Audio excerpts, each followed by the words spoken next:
Now the numbers moving. All right. Good morning. Good morning. Good morning, Adrian. Happy Monday, March 23rd. Woo! We are almost done the first quarter of the year. How's that feel? Where did That that that time that go? felt fast. Fast is an understatement. I feel like the earth is spinning faster and faster. All right. So tell us what happened on this day in history. All right, so I'm going to take you a few years back, right? So March 23rd, 1857. Check this out. Today is actually the anniversary of the very first commercial elevator installation in none other than in New York City. I get it, Natasha. You're saying, Adrian, how? Why? How does an elevator have anything to do with real estate history? Well, think about it this way. Before the installation of that type of technology, the higher the floor sat, the lower the value. Because realistically, who the hell wanted to walk that many flights of steps? So the bottom, one or two first floors were the prime real estate. So in essence, the tech flipped the value of the building upside down. We're going to talk about some tech that's going to flip the way your listings, or could potentially flip the way your listings are introduced to the market. Couldn't help it. That's my time. Awesome. I love that. Yeah. Could you imagine, walking up seven flight, they didn't have skyscrapers then, right? But even six or seven flights. No, thank you. With your basket Hmm. of groceries, they didn't even have With furniture, oh, all I can hear is pivot, pivot. Awesome. All right, let's jump into it. Let's take a look at what is happening here in the market. And so we'll start off in Dade County in our single family homes as we always do. So, well, when our agents kind of look at these real fast, I will tell you that it doesn't look like a whole heck of a lot has changed, but they'd be surprised. Like if we actually dive into the number, you'll see some, I want to say dips. Natasha, is that correct? We're seeing a few dips. Well, we definitely saw some noticeable changes in 1 week. Now, again, 1 week does not a trend make. So let's start with making sure everyone's really clear that a week does not create a trend.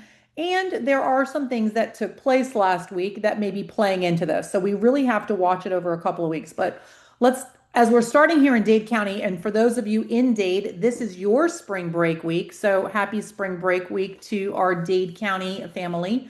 Broward had its just wrapped up, and those rascals are back in school this week. So I know that there are many Traffic patterns. Broward parents that are elated. Yes, I'm sure. But the big one, so you Abroad. see you see closed sales took a nice jump, right? 11%, almost around 11% closed sales up, but everything else had, I want to say price decreases are down a splash, but take a look at pendings, guys. Pendings has almost a 7% drop, and your active with contracts has almost a 10% drop in there. So Yeah, just that's the one to pay attention to. That's really what I want to call out, and we're going to call it out on this first slide. But it is the same story as we go through all four category types. Now, like I said, 1 week doesn't make a trend, but it is really, really important to pay attention to. Spring break is probably adding to it a little bit. It is going to play into it, right? If you are coming from the outside looking to purchase a property in South Florida, you may not be coming during the college spring break weeks on our beaches because, unless you're the party crowd, that's not what you're going to do. You're going to avoid those 2 weeks or 3 weeks, right? mhm. Um, and it's important to pay attention to because I'm going to get to it as we get towards the end when it comes to rates and what's happening overseas right now. All right. Broward. So the tail's it seems almost a little stronger on this side. You had pendings. Pending sales had almost a 1/4% drop. Closed sales right around the same 20-22%, depending on how Adrian, you say that slice that. again. Your pending sales dropped almost 25% in 1 week. Okay. Yeah, no, no, it feels different when you slow that down, right? You have to. This is important to pay attention to because our agents need to understand what's happening. This market is moving so quickly, both back and forth. It's almost as if we're zigzagging. And if you don't have your hand on the pulse, your finger on the pulse of exactly what's happening that week in the market, it makes it difficult when our agents are having conversations with sellers and are wondering why we can't nail the pricing because it's changing so rapidly. which kind of makes sense. I can't help it, but kind of makes sense along the same lines of your sentence, where you see that the price decreases fell almost 13% in this category. Where if you're not watching it and you're saying, "Hey, look, we got the pricing right," because that's kind of what I'm hearing you say. Just when you think you got the pricing right, watch out, pending sales drop. Did we actually get the pricing right? Well, we did based on where we were a week ago, There right? you go. This is what I'm saying. This is how I don't know how else to describe this other than the word like bipolar, right? Bipolar, this market is behaving. And it has everything to do with affordability. Well, it has two things, right? One is consumer confidence and what people believe is going to happen versus what Yep. actually did happen. And number two is affordability and where rates are and where rates are moving towards. And those are two different things, right? And that's really important to pay attention to. I just keep I see seeing you it's giggling. the rate at which that information is disseminated and how much of it is I think you said it better, the one that they choose to stick with. I read that one. That's the one I'm sticking to. And all right, now I heard it. All right. Yep, just really, really important to pay attention to. So what we notice again, I said it's not a trend. We'll keep our careful eye on this thing week over week over the next 2 to 3 weeks and see if that trend holds or if we reverse it and it was the spring break that took a bigger effect rather than everything else that's happening in the world right now. All right, Miami-Dade condo and townhome. So some slightly good news. Pending sales were up just around 2%. And then you have your what do you call it? Your closed sales just down a tad, 3%. And then active contracts also had a nice dip at around just 10 and 10 and a half, right around that number. Yeah, and price decreases holding like it just means we've got to keep bringing it down till we find where the buyer's at. It's that fishing analogy. I feel like we take a listing and until it closes, you've got to have your hand like this, 100. constantly, constantly checking in, constantly checking the pressure, checking the actives, what's going out there, how much new competition is showing up. Like you're constantly with your finger on that pulse. You can't let it up. Yeah, and it's really important. We can have a conversation and a week or two, something happens in our globe. We are so interconnected these days that it really affects the housing market pretty rapidly. Love So it. it shows By the up. way, whoever's putting out the reactions, we love it. It's kind of cool to see them. We don't get so we appreciate the love, guys. Thank you. I'm so glad you're seeing a reaction because I'm not seeing any of this. All right. And our Broward condo market, again, price decreases are still really high. Like we had more price decreases in our condos and townhouses in Broward than we actually had new to market.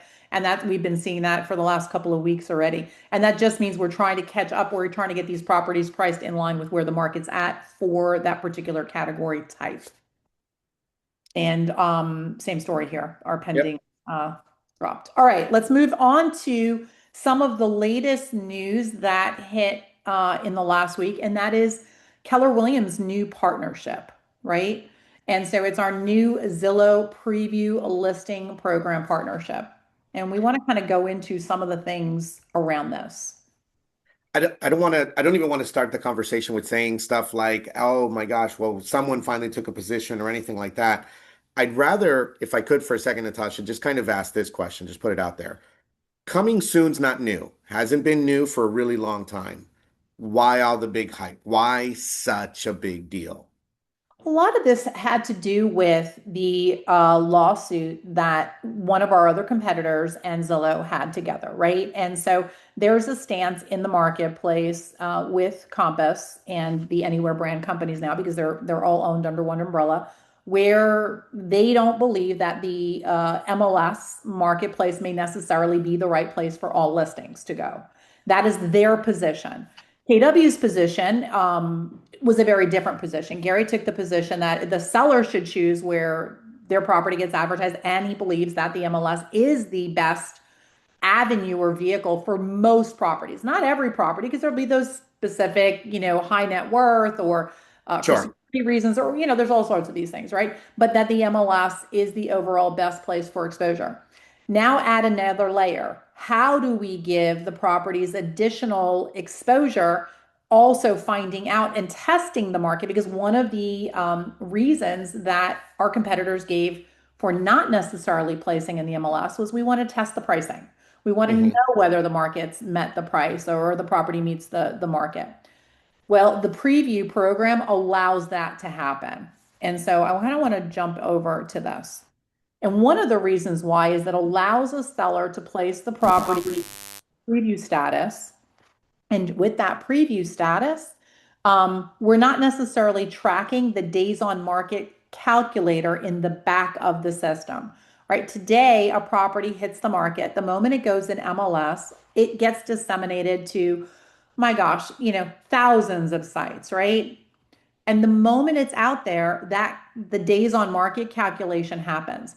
And many of those sites not only show that for the seller's calculation and the agent's calculation, but to the consumer as well.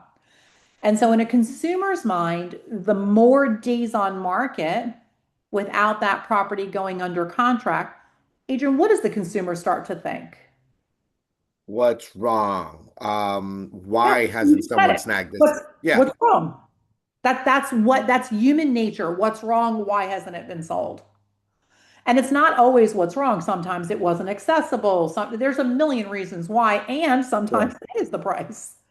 Right? There's no doubt about that. And so Right. that allows an opportunity to start to get some exposure and to garner interest without that back end calculator going on right away. So that's number one. Number two, it Cool. also allows you as a seller to place the property in the coming soon status. And we had some agents who've been using a coming soon status. A small percentage of our agents have been using it since it's been available, but that coming soon didn't allow it to go to a third party preview site, if that makes sense. And not and Natasha, I think the if I can just add the sprinkle of why the big deal, why such a big deal with this new alignment. Who's the third party syndication that this is going to, and is that significant? Is that I think that's worth a few seconds. Well, yeah, I mean, so when KW looked at, their options, Zillow being the number one where the consumer, whether we like it, whether we agree or not, whether it's our preferred platform or not, that doesn't matter. The consumer Mhm. has spoken, and that's where the consumer's looking, right? Whether they use it to choose their person or not, or it may just be where they go look, but it is Right. where the consumer is, and they have more eyeballs there than any of the other platforms. So when they chose a partner, that made the most sense. They have the most eyeballs for the Got consumer. it. So you want to give a seller exposure, that's where you put it. Yep. I So love some of the questions are finally starting to come in, and I think we can kind of just run into a few of them. I think the first one, if I can ask you, Natasha, just flat out, who's the seller that a Zillow preview, and I shouldn't just call it the Zillow only preview, but a coming soon with this type of backed engine, who's the seller that this benefits? What's the property that's worth doing this with? a couple of properties. Number one, if you've got a property that could, by getting a lot of exposure, could garner the seller the highest possible price for that home, and you're exposing it to the world and you'll go through the rules because it depends on which MLS, how many days you can do this, all of that. You could really garner a lot more interest on the property by doing this. That's number one. Number two, a property where you're not 100% sure, you've kind of think you're in exactly the right space, but you're not 100% sure you're in the right space, pricing wise. Yeah, This would give you immediate feedback. You'll know once you place this here, you'll know whether the market accepts it or rejects it based on the inquiries that are garnered as a result of this. I mean, you still can't show it. That's not the point. The point is to figure out, am I in the ballpark? Right? So if I'm not sure, do I need to price this thing under a certain price or over a certain price? You'll know that immediately. The market will accept or reject it. Did that cool. answer that? Yeah, no, that's spot on. And so as I'm seeing some of the questions come in, guys, what you're gonna see in just 2 seconds is we'll answer some of that. Take your phones out, have them ready. You're gonna get a screenshot of how you play in this space based on the MLS that you participate in. I hope that makes sense. It'll show up in a moment. Correct. The third thing that I think is really important that I want to make sure our agents, our listing agents understand. When you place a property and you place it in the Zillow preview, when a consumer goes on that Zillow website, and it's in a preview status, if it says contact agent, that inquiry will come directly to you as the listing agent.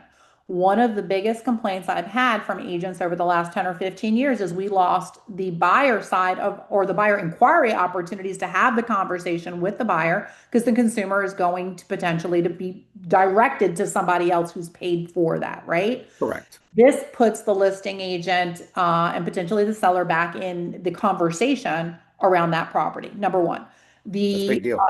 it's a big deal. And if the consumer says tour the property, then it will get directed to whichever Zillow Premier agent is tied to that particular listing. Okay. So there's a difference there.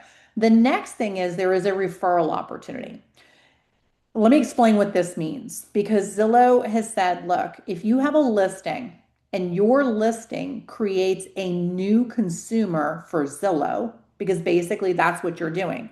If a consumer has never registered and been on the Zillow site, and they come in as a direct result of finding your listing and inquiring on your listing and they're not in the Zillow database. And ultimately, that consumer doesn't buy your property and 3 months later buys a completely different listing with a completely different other agent. You still have an opportunity to receive a referral because Zillow is looking at that as you generated that consumer in their portal. If that makes any sense. No, it does. Beautiful sense. You can take a screenshot. There's an example of how they explained it to us of what it would look like and what that looks like. But effectively, that's what they're doing. So referral fee, advertising fee, call it what you want, but that's the way it works. Got it. Okay, don't want to get stuck there. Now I want to Yep. get stuck on what's important. How do we do this correctly so that we are not in violation of any MLS rules? Because that is so important. So Adrian, walk us through this. Perfect. So do me a favor for for anybody on the call that is participates in the Beaches MLS, do me a favor. This is the one screenshot. We'll upload these to Circle, etc. But for right now, it gives you just the here's how you launch this, how do you put it on Zillow Preview. Understand that there are some MLS rules that you absolutely cannot bypass, whether it's the showing rule or if it's in that status, can you show it into whom and whatnot. And then when does it flip back or revert back to a traditional listing, so to say? So that's the Zillow preview beaches at a glance. I Yep. think we've given everybody enough time on that one. And so then here is the, oh, Oh, we did this backwards. Let me help you out. Let's go back to it. I I'm got it. trying to go back. My slide deck just went. All right. Is there, okay, Let me that clean this up. This first one, guys, is the Miami MLS. That's all I'm going to offer. So where it says Zillow Preview Beaches at a glance, this first one, I apologize to everyone in advance. This first one is the Miami MLS cheat sheet. Call it whatever you want. So we'll give it a few more seconds on this, Natasha. The biggest one here is I'm losing my voice. Please remember that no one, including the seller or you, can show the home during this coming soon status.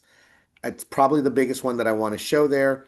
I don't want to get too stuck on. Remember, it still requires that the seller understand what's coming soon, that they're going to fill out a coming soon authorization form, and and that it requires you to upload that into the MLS before you up at the same time that you upload it into the MLS, so that then you can then go into the Zillow platform and then upload this. All right, correct. so that's the We're gonna Miami put out Association. a, yeah, I want to make sure the agents understand. You're also going to put out a comparison so they know what they have to do because they have to fill in a MLS normal listing status, listing paperwork, but you Yep, also have to fill out a separate document should your seller decide they want this program that they need to complete a coming soon document. And there's different that's things. the phase one. I try to make it as simple as possible. That's the paperwork right on the very first top. 48-hour rule, and then the paperwork they need to sign. This, you're right, Davies. This will be in circle. All right, this was the Miami MLS. Let's go to the next slide. Okay. The next This one is the beaches. So I apologize again, guys, for anybody who participates in the beaches MLS. This is your cheat sheet code, whatever you want to call it. We'll upload these to Circle and we'll get the names corrected for you guys. The biggest difference with the beaches is that they don't necessarily call it a coming soon, they call it a delayed marketing disclosure. Follows very similar protocol to the Miami MLS, with one big difference is that showings are allowed, but they're allowed under a very particular set of rules. They're listed there for you guys to follow. And again, this is coming straight from the MLSs. By the way, and I may add, I think it's worth just sprinkling this, Natasha. These may be modified in the very near future. Is that a fair statement? That is 100% a fair statement, as there have been some changes at an NAR level that now need to be implemented locally at the local board level. So There we again, go. and anything we don't control is always subject to change. Let's just be real. Let's be real about those. Love it. All right. All right. Natasha, I think this one's important to revisit only because after going through all the motions of this and then getting some information, we realize, holy crap, we haven't necessarily directed or instructed anybody to do this part of this. It's been a while. So Yeah. And so if you're an agent who's been in real estate sales for a long time, this may be set up properly for you because you might have set this up a long time ago and you just haven't looked at it. But I would just ask you all to do a quick screenshot of this. And I'm going to ask you all to audit your Zillow profiles. Just ensure that your Zillow Agent Hub site is accurate and that your MLS IDs match in both and that your email addresses match. Your email that you're using for KW, as well as your primary and secondary email with the MLS, have to be the same so that it recognizes you as the listing agent.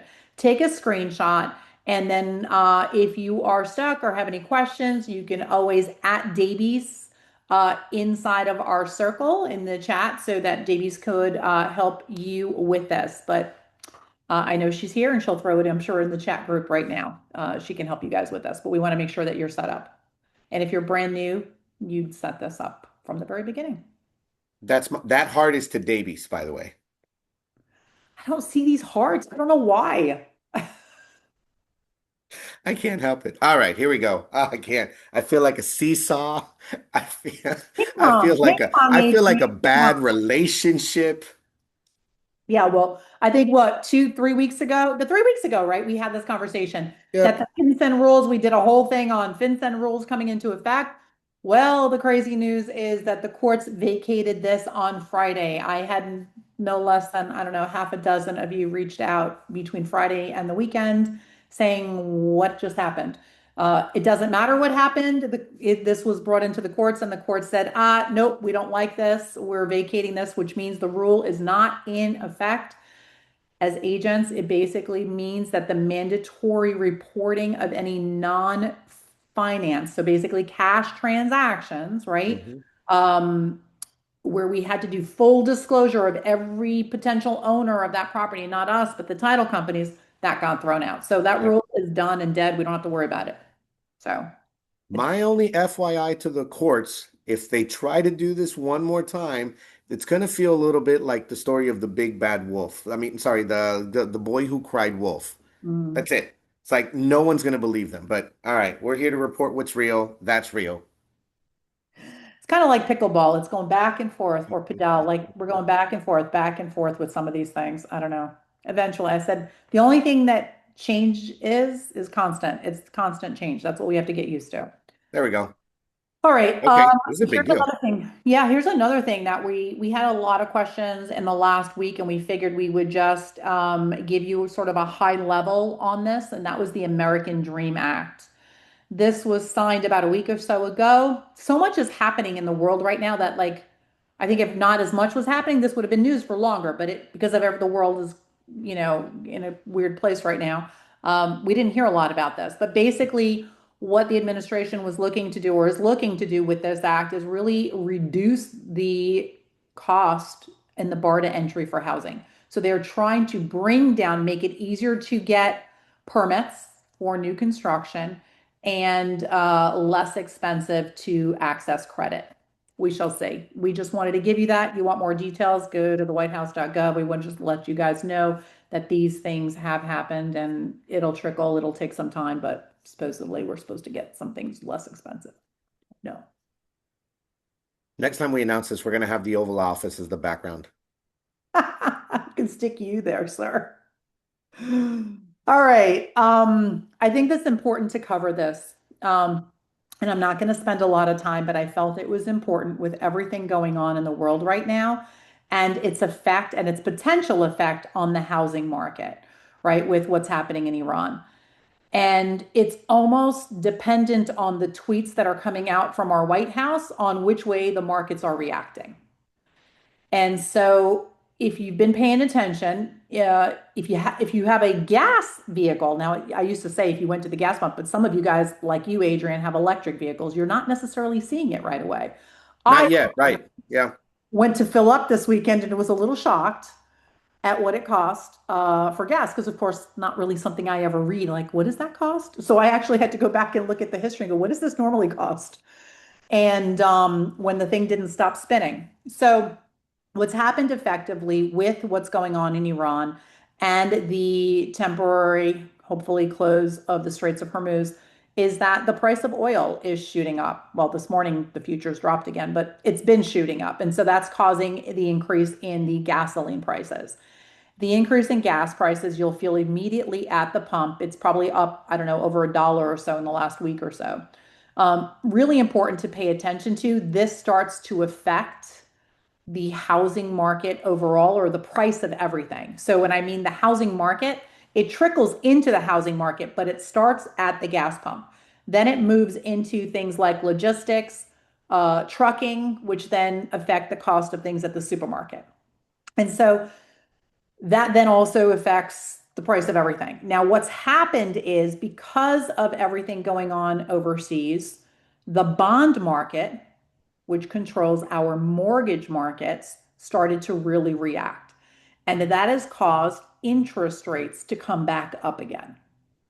Now, we know the Fed met last week. The Fed did not drop rates, and as a matter of fact, indicated that they might not be dropping rates for a while because they're in a terrible balancing act right now. It's not in a good place.